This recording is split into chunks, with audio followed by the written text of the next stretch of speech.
Hi, fifth grade. Welcome back. We are going to be starting our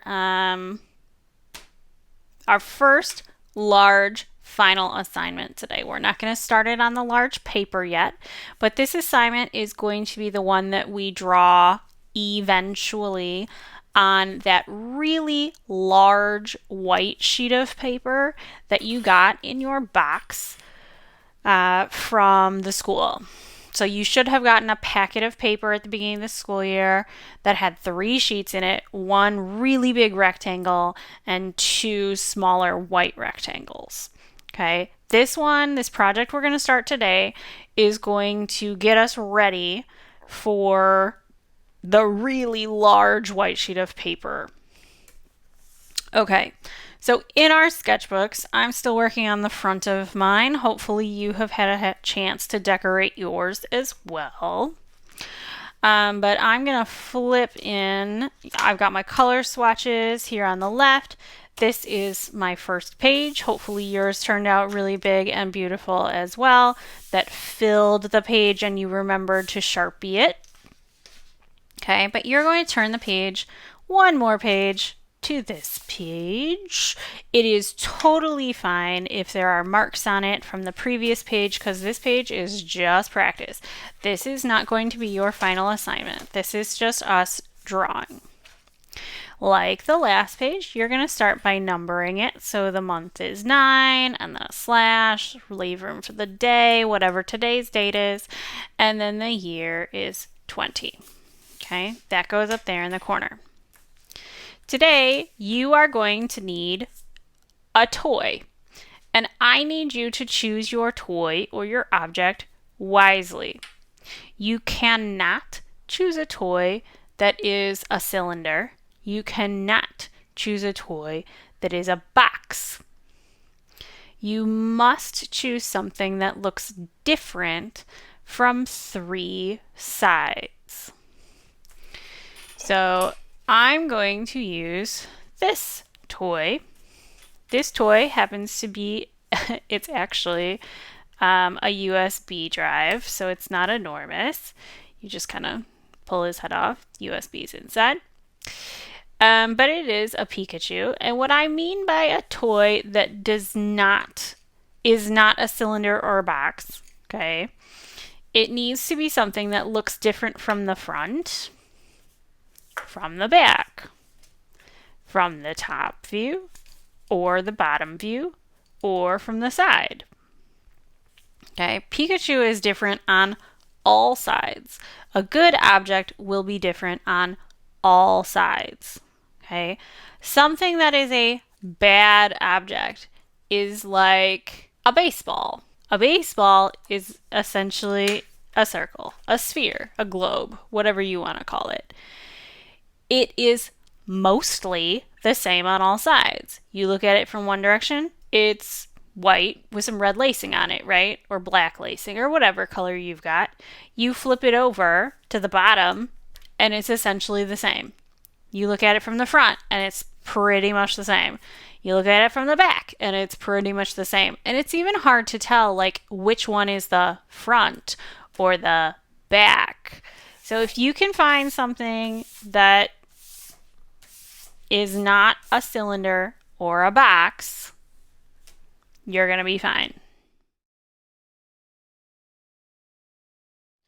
So, what am I doing with this? What you want to do on this piece of paper is we're going to practice drawing your toy. I want you to be familiar with your toy and feel confident with it. Do I expect your toy to look absolutely perfect? No, definitely not.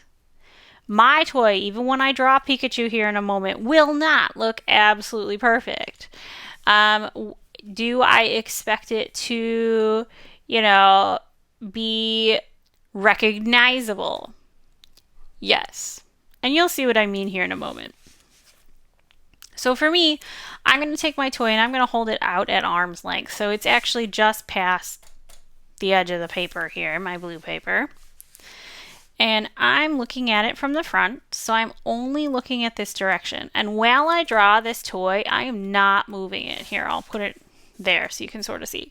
I'm not moving it. I am keeping it perfectly still. This is called a still life drawing. Still life means it does not move. So for this, you cannot choose like your pet. Your pet will move. It needs to be something that is inanimate.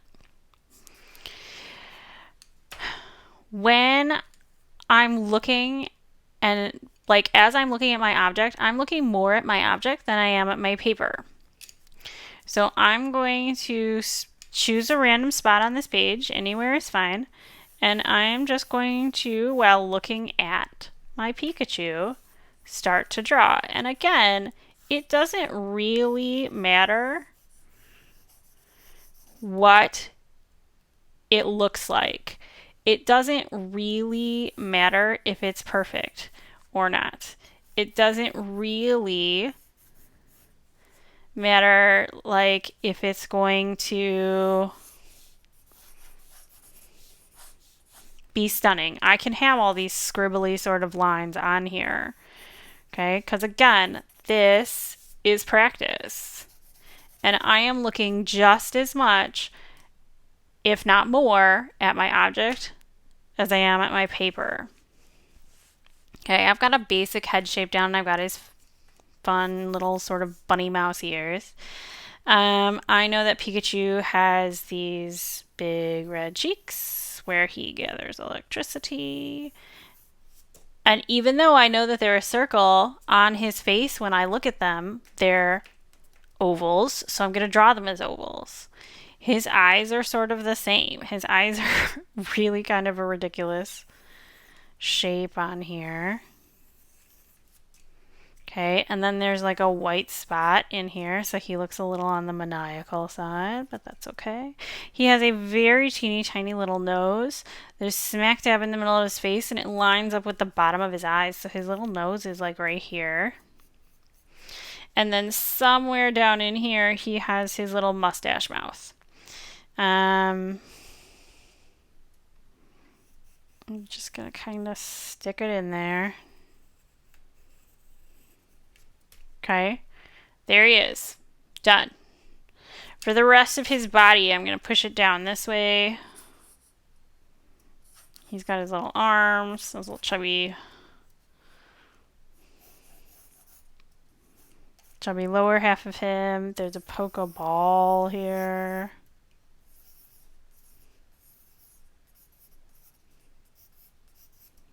Okay. He does have arms, so that's going to be like 2 lines. And that's really about it. Underneath the Pokeball, the bottom of his like feet would be like here, and his little feet would be off the page. So is he perfectly proportional? No. Is he recognizable? Yeah. You know, if you have an idea of what Pikachu is in your head and all you saw was this and not him, you'd be like, oh, I think it's supposed to be a Pikachu. Now, I took a little artistic license and I left the little circle off of his head because that's not normally there. I am going to add in his little tail bit here because I think that's important.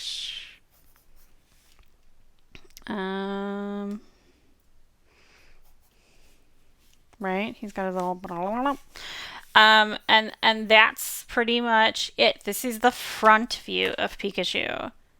Now I'm going to try a different view. I could flip him over and try to draw him from the back. I like to draw Pikachu's little feet because it's such a weird view. And I'm just going to turn my page, find a new spot, and I'm going to try to draw Pikachu this way. Right? It doesn't have to be perfect. I'm just looking at the general shapes. What do I see here? I see cute little feet. And I see, you know, his tail isn't quite the zigzag anymore. It's more so like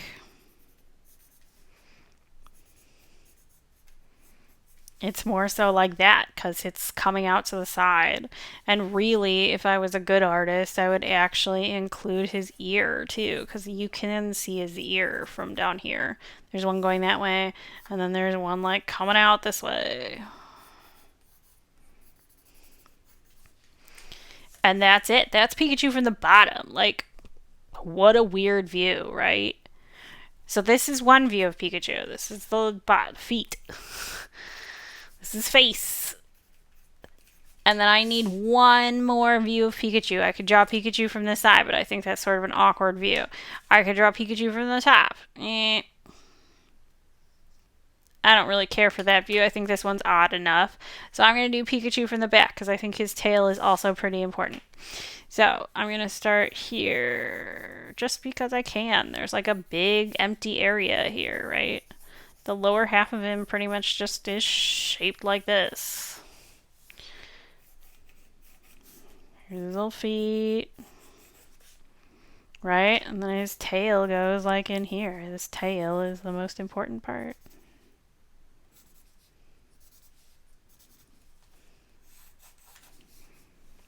Okay, and then this one goes this way. That way. Right? So that's like the back view of him. Now, based on where the top of his tail is, that means that his neck is like here. And his head goes up that way. And then his ears kind of go off the page. You notice I drew him every which way. You notice that they're not pretty. I'm not coloring them. I'm just practicing. Okay, that's what I want you to do. I want you to practice drawing the front, the bottom, and the back of whatever toy or object you are going to draw. Okay, you're going to end up drawing your project, your item, real big. I mean, think about how much bigger this blue paper here is the same size as your white paper. Look at how much bigger your white paper is than my sketchbook. So he's going to be this big. This is already a big jump in size. You want him to be even bigger on the huge white paper. But for today, in your sketchbook only, practice drawing your 3 views as big as you can. When you've done that, you're all done. Photograph it, upload it, and I'll see you next time.